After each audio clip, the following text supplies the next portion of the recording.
రాబోయే స్థానిక సంస్థల ఎన్నికలపై అన్ని పార్టీలు ఆసక్తిగా ఎదురుచూస్తున్నాయి. అయితే అధికార కాంగ్రెస్ పార్టీ ఒకవైపు లోకల్ బాడీ ఎలక్షన్స్ ను టార్గెట్ చేస్తూనే కీలకమైన జీహెచ్ఎంసీ ఎన్నికలపై కూడా దృష్టి పెట్టింది. జూబ్లీ హిల్స్ ఉప ఎన్నికలు, జీహెచ్ఎంసీ ఎన్నికలపై కాంగ్రెస్ రాష్ట్ర నాయకత్వం సీరియస్ గా ఉంది. ఇప్పటి నుంచి ఈ రెండు ఎన్నికలకు సంబంధించి సన్నాహాలు మొదలు పెట్టిందట. ఇంతకు జీహెచ్ఎంసీ ఎన్నికల విషయంలో కాంగ్రెస్ పార్టీ ఏం జరుగుతోంది? Let's watch the story.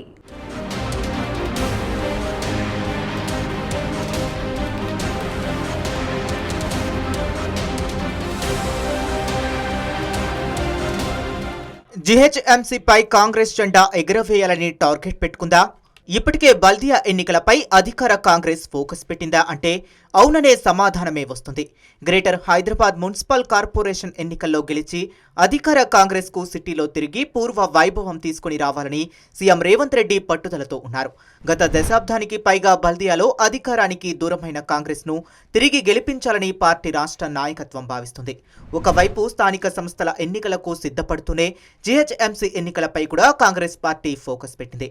ప్రస్తుతం ఉన్న జీహెచ్ఎంసీ కార్పొరేటర్ల పదవీ కాలం ఈ ఏడాది డిసెంబర్తో పూర్తి కానుంది. దీంతో మున్సిపల్ కార్పొరేషన్ కు ఎన్నికలు తప్పనిసరిగా నిర్వహించాల్సి ఉంది. ఇందుకు మరో 4 నెలల సమయం మాత్రమే ఉండటంతో టీపీసీసీ ఇప్పటి నుంచే కసరత్తు మొదలుపెట్టింది. జీహెచ్ఎంసీ పరిధిలోని కాంగ్రెస్ నాయకులతో వరుసగా సమావేశాలు ఏర్పాటు చేస్తూ క్షేత్రస్థాయిలో కేడర్ను యాక్టివ్ చేసే పనిలో పడింది.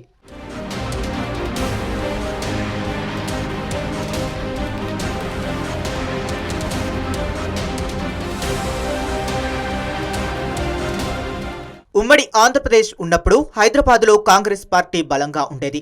వైఎస్ఆర్ ముఖ్యమంత్రిగా ఉన్న సమయంలోనే ఎంసీహెచ్ పరిధిని మరింత విస్తరించి జీహెచ్ఎంసీగా మార్చారు. 150 డివిజన్లతో ఏర్పడిన జీహెచ్ఎంసీకి 2009లో తొలిసారిగా ఎన్నికలు జరిగినప్పుడు కాంగ్రెస్ పార్టీ 52 సీట్లు గెలిచింది.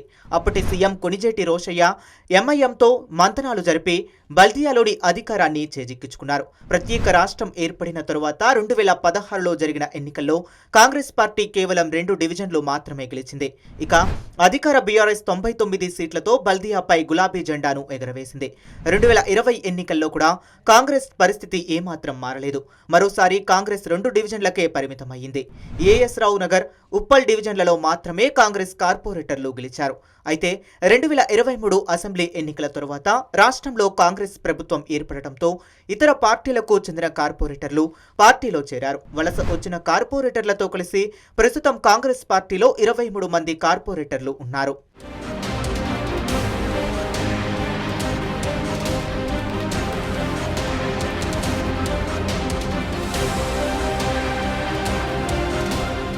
రెండు 2023 అసెంబ్లీ ఎన్నికల్లో జీహెచ్ఎంసీ పరిధిలో కాంగ్రెస్ పార్టీ ఒక్క ఎమ్మెల్యేను కూడా గెలుచుకోలేకపోయింది.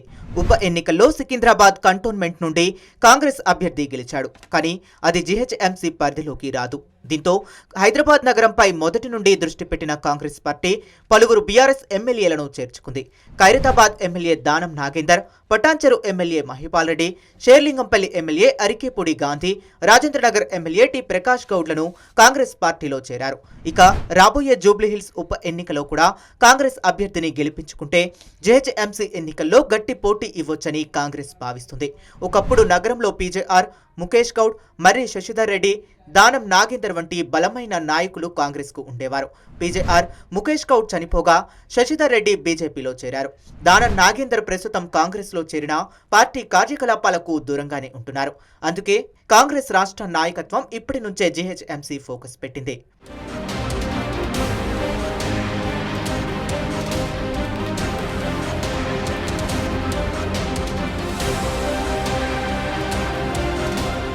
హైదరాబాద్ ఇన్ఛార్జ్ మంత్రి పొన్నం ప్రభాకర్ ఇప్పటికే నియోజకవర్గాల వారీగా సమీక్షా సమావేశాలు నిర్వహిస్తున్నారు. ఇక party working president, Hyderabad Congress in charge Jaggareddy కూడా సమీక్షలు నిర్వహిస్తూ ఆయా సెగ్మెంట్ల పరిధిలో నేతలు ఎదుర్కొంటున్న సమస్యలు, ఇబ్బందులు తెలుసుకుంటున్నారు. హైదరాబాద్ జిల్లా పరిధిలోని నియోజకవర్గాల్లో కాంగ్రెస్ నాయకులు ఎదుర్కొంటున్న సమస్యలను ఎలా పరిష్కరించాలో సూచిస్తూ జగ్గారెడ్డి రూపొందించిన నివేదికను పార్టీ వ్యవహారాల ఇన్ఛార్జ్ మీనాక్షి నటరాజన్ కు అందజేశారు. మరోవైపు పీసీసీ ప్రెసిడెంట్ మహేష్ కుమార్ గౌడ్ కూడా ఒక నివేదికను రూపొందించి మీనాక్షి నటరాజన్కు అందించినట్లు తెలుస్తుంది. ఇక ప్రస్తుతం చేరిన 4 ఎమ్మెల్యేలతో పాటు జీహెచ్ఎంసీ ఎన్నికల నాటికి గ్రేటర్ పరిధిలోని మరికొంతమంది ఎమ్మెల్యేలను కూడా చేర్చుకోవటానికి అధికార కాంగ్రెస్ ప్లాన్ చేస్తుంది. అంతేకాకుండా క్షేత్రస్థాయిలో కాంగ్రెస్ కార్యకర్తలను యాక్టివ్ చేసి ఇప్పటి నుండే వారికి ఎన్నికలకు సంబంధించిన శిక్షణ ఇవ్వాలని టీపీసీసీ భావిస్తుంది.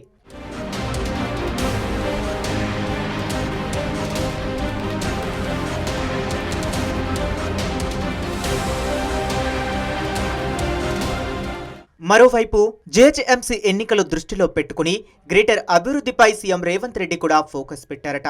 నగర శివార్ల వరకు మెట్రో విస్తరణకు ఇప్పటికే రాష్ట్ర కేబినెట్ పచ్చజెండా ఊపింది. దానికి సంబంధించిన డిపిఆర్లు కూడా సిద్ధం చేస్తున్నారు. కేంద్ర ప్రభుత్వం ఆర్థికంగా సహకారం అందిస్తే త్వరలోనే వాటి పనులు మొదలు పెట్టాలని ప్రభుత్వం భావిస్తుంది. దీంతో పాటు నగరంలో అవసరమైన చోట కొత్త ఫ్లైఓవర్లు, అండర్ పాస్లు నిర్మించాలని, నాలాలు అభివృద్ధి చేయాలని ప్రభుత్వం డిసైడ్ అయింది.